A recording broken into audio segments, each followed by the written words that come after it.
احتشام نے اس کے سامنے ہاتھ جوڑتے ہوئے کہا، معاف تو آپ ہمیں کر دیں بھائی، وہ ذلت آمیز دن آپ بھول گئے، لیکن میں نہیں بھولا، جس دن آپ دونوں میاں بیوی کی وجہ سے ہمیں اپنا گھر چھوڑ کر نکلنا پڑا تھا۔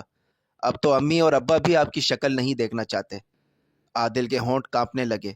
احتشام، ایک بار میری بات تو… احتشام نے ہاتھ اٹھا کر روک دیا۔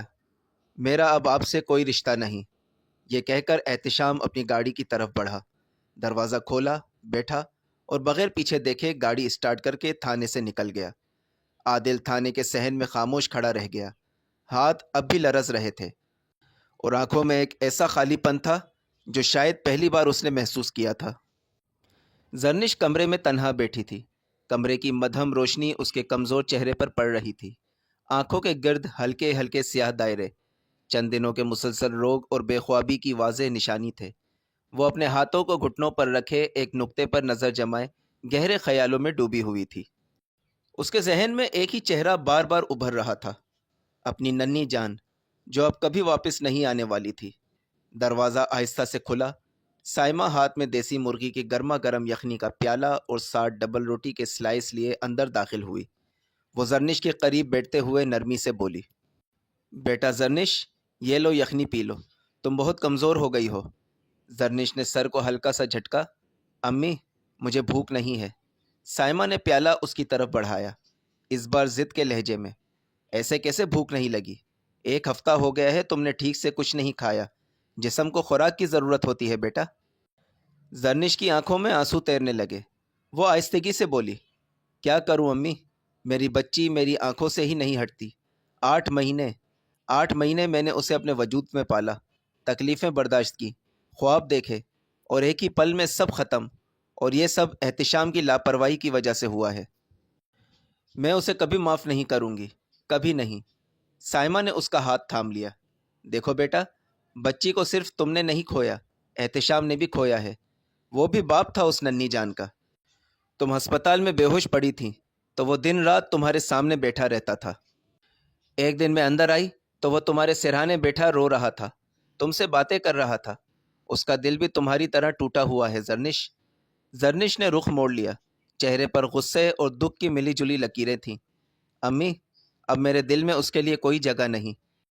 پیسہ کمانے کے جنون میں اسے نہ میں دکھائی دیتی تھی نہ میری جان۔ اب آ گیا ہے پیسہ، کرے عیش۔ میری بچی چلی گئی اور میں کیسے بھول جاؤں؟ سائمہ نے اس کے سر پر آہستہ سے ہاتھ پھیرا۔ بیٹا، وہ دن رات محنت کس کے لیے کر رہا تھا؟ تمہارے لیے اور تمہاری بیٹی کے مستقبل کے لیے۔ وہ ٹوٹ گیا ہے اندر سے، بکھر گیا ہے۔ ضد مت کرو، زندگی کو دوبارہ سنبھالنے کی کوشش کرو۔ تمہیں پتہ ہے اس نے قریب میں ہی ایک اپارٹمنٹ خریدا ہے تاکہ تم سے دور بھی نہ ہو سکے۔ یہ سنتے ہی زرنش پل بھر کو خاموش ہو گئی۔ دل کہیں اندر ہلکا سا لرزا، مگر زبان بند رہی۔ کمرے میں گہری خاموشی پھیل گئی، ایسی خاموشی جس میں دکھ بھی تھا، سوال بھی، اور فیصلہ بھی جو ابھی باقی تھا۔ رات کے 10 بج رہے تھے۔ گھر کے چھت پر بیٹھے احتشام کے ہاتھ میں موبائل تھا۔ تیز ہوا اس کے ذہن کی بے چینی کو اور بڑھا رہی تھی۔ اس نے گہری سانس لی اور زرنش کا نمبر ڈائل کیا۔ فون بجا۔ زرنش نے اسکرین پر نام دیکھا مگر جان بوجھ کر فون ریسیو نہیں کیا۔ احتشام نے دوبارہ کال کی، پھر تیسری بار، چوتھی بار، 5ویں بار۔ ہر بار فون بجتا رہا اور زرنش نہیں اٹھاتی رہی۔ احتشام نے بے بسی سے آسمان کی طرف دیکھا، دبی ہوئی آواز میں بولا، فون اٹھاؤ زرنش، تم کیوں میرے ساتھ ایسا کر رہی ہو؟ جب اس نے 8ویں بار کال کی تب کہیں جا کر زرنش نے فون اٹھایا۔ آواز میں سرد مہری تھی۔ ہاں کہو، کیا کہنا ہے؟ احتشام نے آہستہ مگر بھرائی ہوئی آواز میں کہا، کل مجھ سے ملو، مجھے بہت ضروری بات کرنی ہے۔ اس کے بعد چاہے پوری زندگی مجھ سے بات نہ کرنا، میں کچھ نہیں کہوں گا۔ زرنش بولی، ٹھیک ہے، کہاں ملنا ہے؟ احتشام نے دھیرے سے کہا، ہل پارک، میں تمہارا وہیں انتظار کروں گا۔ زرنش بولی، ٹھیک ہے، کل دوپہر 2 بجے۔ دوپہر کی دھوپ چھاؤں بن کر درختوں سے چھن رہی تھی۔ احتشام 1:45 بجے سے ہی پارک کے ایک پرانے لکڑی کے بینچ پر بیٹھا ہوا تھا۔ اس کی نظریں بار بار راستے کی طرف اٹھ رہی تھیں، شاید وہ ہر لمحہ امید کے ساتھ دیکھ رہا تھا۔ 10 منٹ بعد زرنش اسکوٹی چلاتی ہوئی پارک میں داخل ہوئی۔ ہلکی ہوا میں دوپٹہ لہراتا ہوا، چہرے پر سختی مگر دل میں اتھل پتھل۔ وہ آہستہ سے آئی اور احتشام کے قریب اسی بینچ پر بیٹھ گئی۔ دونوں کے بیچ چند انچ کا فاصلہ، لیکن اندر دلوں میں میلوں کی دوریاں۔ احتشام نے خاموشی توڑتے ہوئے کہا، مجھے یقین تھا تم ضرور آؤ گی۔ زرنش خاموش رہی، وہ نظریں سامنے گھاس کے میدان پر جمائے بیٹھی تھی۔ احتشام نرمی سے بولا، خاموش کیوں ہو؟ کچھ تو بولو۔ زرنش نے گہری سانس لی، پھر بولنا شروع کیا، تمہیں یاد ہے ہم یہاں پہلی دفعہ کب آئے تھے؟ احتشام کے چہرے پر ہلکی مسکراہٹ آئی جو فوراً بجھ گئی۔ ہاں، جب تمہارا MBA کلیئر ہوا تھا، میں تمہیں یہاں لایا تھا۔ زرنش کے لبوں پر پھیکی سی اداس مسکراہٹ آئی۔ تم نے مجھے ڈھابے سے پکوڑے کھلائے تھے، پھر چائے پی تھی، اور گھر کے باہر میں نے اسکوٹی گیٹ پہ ٹھوک دی تھی۔ تم نے سارا الزام اپنے سر لے لیا تاکہ امی مجھے نہ ڈانٹے۔ راتوں کو چھپ کر کبھی برگر لاتے تھے، کبھی بن کلیجی، کبھی مونگ پھلی تو کبھی سوپ۔ میرے لیے وہ سب لمحے قیمتی تھے۔ تمہارے ہوتے ہوئے مجھے کبھی کسی چیز کی فکر نہ ہوئی۔ اس کی آواز بھاری ہونے لگی۔ تم نے مجھے کھل کر ہنسنا سکھایا، زندگی جینا سکھایا، اور اب تم وہ احتشام ہی نہیں رہے۔ مجھے وہی پرانا احتشام چاہیے، وہ جو ہنستا تھا، وقت دیتا تھا، چھوٹی چھوٹی باتوں میں خوش ہو جاتا تھا، نہ کہ وہ جو پیسے کمانے کی مشین بن گیا ہے۔ وہ اس کی آنکھوں میں دیکھ کر بولی، پہلے پیسے کم تھے مگر ایک دوسرے کے لیے وقت بہت تھا۔ اب پیسہ بہت ہے مگر اب وقت نہیں ہے۔ احتشام نے تھک کر سر جھکا لیا، آہستہ مگر ٹوٹے ہوئے لہجے میں بولا، وہ ہنسنے والا احتشام مر چکا ہے۔ ایک لمحہ زرنش کے چہرے پر درد کی لہر دوڑی، پھر اچانک وہ کھڑی ہو گئی، نظریں اس پر جمائے اور بولی، تو مجھے بھول جاؤ، میں ایک مرے ہوئے انسان کے ساتھ نہیں رہ سکتی۔ احتشام ہکا بکا اسے دیکھتا رہ گیا۔ زرنش نے اسکوٹی سٹارٹ کی، ہیلمٹ پہنا اور تیز ہوا کے ساتھ پارک سے باہر نکل گئی۔ احتشام وہیں بیٹھا رہ گیا، بینچ خالی ہوتا گیا اور اس کا دل بھی۔ چائے کے کپ سے بھاپ اٹھ رہی تھی اور سڑک پر گاڑیوں کی روشنیوں کا شور پھیلا ہوا تھا، مگر احتشام کی آواز مدھم اور بجھی ہوئی تھی۔ وہ بولا، یار اظہر، آج میں نے پھر اسے منانے کی کوشش کی، بہت باتیں کی لیکن وہ نہیں مانی۔ اظہر نے اس کی طرف دیکھا جیسے جانتا ہو کہ احتشام کی اندرونی ٹوٹ پھوٹ کیسی ہے۔ احتشام بولا، وہ کہتی ہے اسے پہلے والا احتشام چاہیے، وہی جو ہنستا تھا، بات بات پر مذاق کرتا تھا۔ یار میں کیا کروں، میرے اندر کا وہ احتشام تو مر چکا ہے۔ اپنوں نے ایسی چوٹیں دی ہیں کہ اب مجھ سے دکھاوا نہیں ہوتا۔ اظہر نے چائے کا گھونٹ لیا اور نرم لہجے میں کہا، یار بھابھی غلط نہیں کہہ رہی، واقعی تم بدل گئے ہو۔ پہلے تو دوستوں کے ساتھ بھی گھومتا تھا، ہنسی مذاق کرتا تھا، اب تو بس گھر اور کام۔ ذرا سوچ، وہ تم سے کیا مانگ رہی ہے؟ دولت نہیں، خرچے نہیں، وہ چاہتی ہے کہ تم خوش رہو، تم زندہ رہو، کیونکہ وہ تم سے مخلص ہے بھائی۔ احتشام خاموش ہو گیا، چائے ٹھنڈی ہو رہی تھی، سڑک کا شور اس کے اندر کے شور سے کم تھا۔ اظہر نے اس کی طرف دیکھا اور آہستہ سے کہا، یار کبھی کبھی اپنے دل کے ساتھ بھی انصاف کرنا پڑتا ہے۔ احتشام گہری سوچ میں ڈوب گیا۔ شاید پہلی بار اسے احساس ہوا کہ زرنش کا دکھ بھی سچا ہے اور اس کا اپنا دکھ بھی۔ رات کے 9:15 بجے تھے۔ احتشام لالو کھیت والے پرانے گھر کے باہر پہنچا۔ وہاں اس کا اور زرنش کا کچھ ضروری سامان رکھا تھا، وہی سب لینے آیا تھا، مگر جیسے ہی اس نے دیکھا کہ دروازے کا تالا کھلا ہے، اس کا دل یکدم دھڑک اٹھا۔ پورا محلہ بجلی نہ ہونے کی وجہ سے اندھیرے میں ڈوبا ہوا تھا، بس کبھی کبھار دور کہیں سے گاڑی کی ہیڈ لائٹس کی روشنی سڑک پر پڑتی، پھر غائب ہو جاتی۔ احتشام نے آہستہ سے دروازہ کھولا، دل میں ایک ہی خیال تھا، زرنش، کیا وہ یہاں ہے؟ وہ تیزی سے گھر کے اندر داخل ہوا اور زرنش کو ڈھونڈنے لگا۔ اندھیری گلیوں اور گھر کی خاموشی میں عجیب سا خوف اور امید ملی جلی تھی۔ اچانک اسے بیڈ روم سے ہلکی سی روشنی نظر آئی، جیسے کوئی سایہ ہو۔ وہ موم بتی ہاتھ میں پکڑے اس طرف بڑھا، بیڈ روم میں داخل ہوا اور سامنے زرنش کھڑی تھی۔ اس کے ہاتھ میں احتشام کی پرسنل ڈائری تھی، وہی ڈائری جس میں احتشام نے اپنے دل کا سارا حال لکھا تھا، زرنش کے لیے اپنی محبت، اپنی کمزوریاں، اپنے دکھ، اپنی خواہشیں۔ زرنش کی آنکھیں نم تھیں۔ اس نے غصے اور دکھ بھرے لہجے میں کہا، لکھ سکتے تھے، بول نہیں سکتے تھے؟ احتشام نے آہستہ سے جواب دیا، کیا فرق پڑتا ہے، تم نے بھی تو پھینک دیا سب۔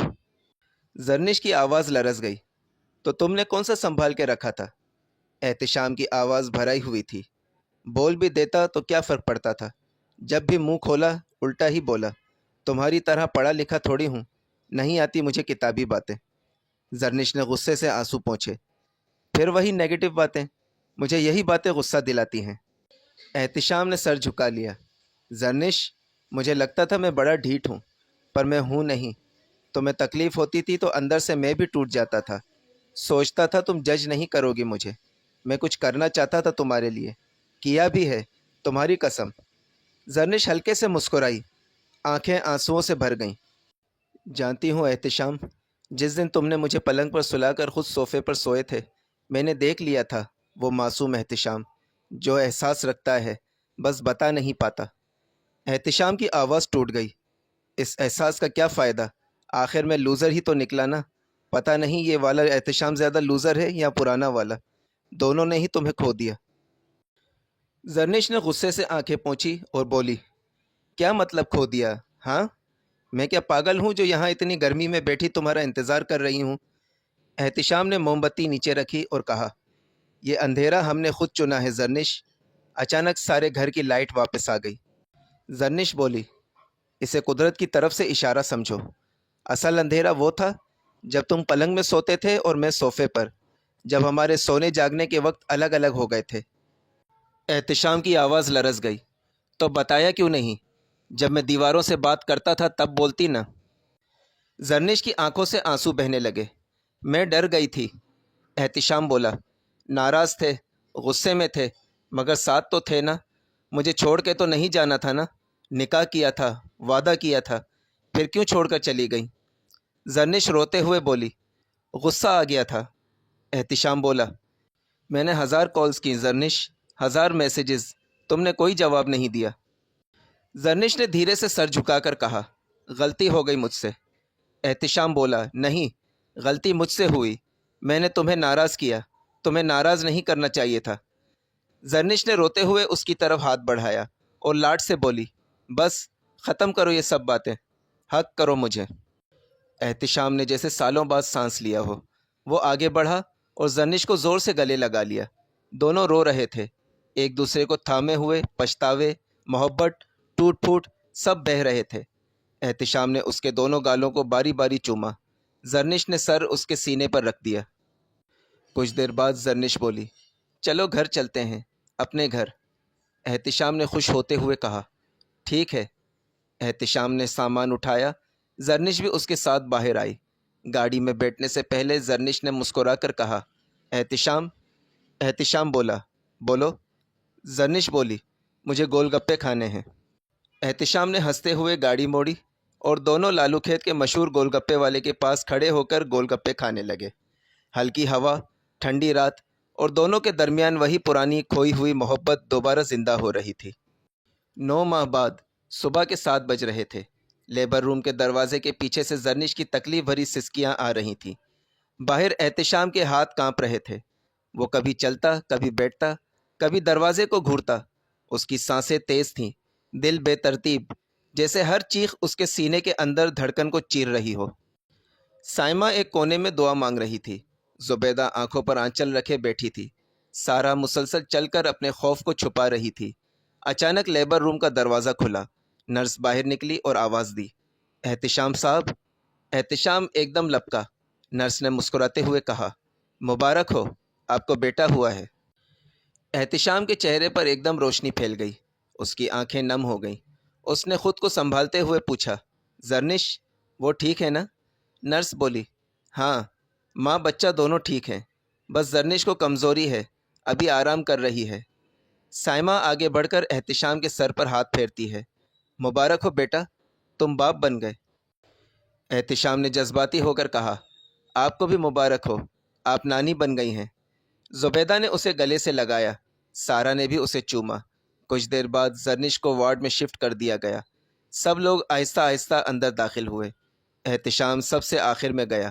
زرنش تھکی ہوئی، بے حد کمزور، مگر چہرے پر عجیب سی چمک لیے لیٹی تھی۔ بچہ اس کی چھاتی سے لگا سو رہا تھا۔ وہ ننھا سا ہاتھ ہلا رہا تھا۔ احتشام آگے بڑھا، جھکا اور زرنش کی پیشانی کو چوم لیا۔ اس کا دل چاہا کہ وہ اس کے ہونٹوں کو چوم کر ساری دنیا کے سارے شکوے ختم کر دے، مگر سب بیٹھے تھے، اس لیے اس نے اپنے جذبات کو ضبط کر لیا۔ وہ آہستہ سے بولا، آج تم نے مجھے زندگی کی سب سے بڑی خوشی دی ہے زرنش۔ زرنش آنکھوں میں نمی لیے مسکرا دی، کمزور آواز میں بولی، احتشام ہمارا بیٹا دیکھو نا بالکل تم پر گیا ہے۔ احتشام نے بچے کو گود میں لیا، وہ ننھا سا وجود جس نے ان دونوں کی زندگیوں میں روشنی بھر دی تھی، جسے پکڑ کر احتشام خود بھی رونے لگا، خوشی کے آنسو، سکون کے آنسو۔ زرنش نے آہستہ سے کہا، خوش ہو نا؟ احتشام نے آنکھوں میں آنکھیں ڈال کر کہا، اب تو ساری زندگی بس تم سے محبت کرنی ہے۔ زرنش نے تھوڑا سا ہاتھ بڑھایا، احتشام نے مضبوطی سے تھام لیا۔ کمرے میں خاموشی تھی، بچے کی ہلکی سی سانسیں، زرنش کی محبت بھری نگاہیں اور احتشام کا بھر آیا دل۔ اندھیروں کا وقت ختم ہو چکا تھا، روشنی، محبت اور ایک نئی زندگی ان کے سامنے تھی۔ اگر ویڈیو پسند آئی ہو تو لائک کریں، کامنٹ کریں، شیئر کریں اور پاس میں دیے گئے بیل آئیکن کو پریس کریں تاکہ میری آئندہ آنے والی ویڈیوز کا نوٹیفیکیشنز آپ تک پہنچتی رہے۔ شکریہ، اللہ نگہبان۔